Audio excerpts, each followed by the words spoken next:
Сәлем достар, каналыма қош келдіңіздер.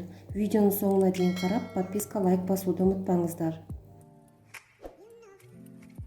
Бүгін сіздермен жылдам әрі өте дәмді компот мохито дайындайтын боламыз. Керек заттарымыз: банка, қант, 2 апельсин, лимон және де мята.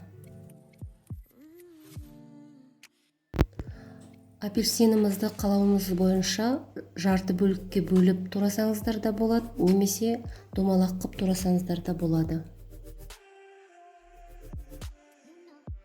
Дәл сол сияқты лимонды да қалауыңыз бойынша турайсыздар.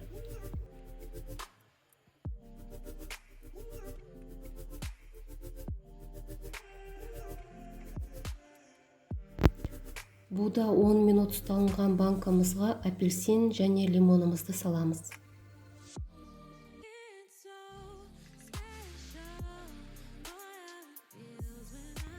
Мятаның артық жапырақтарын алып тастап 3-4 ветка саламыз.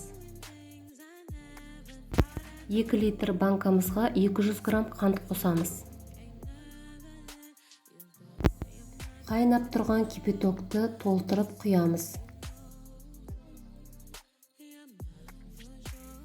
Бұда ұсталынған крышкамызбен банкамызды мықтап жауып, соңында аққан-ақпағанын тексереміз.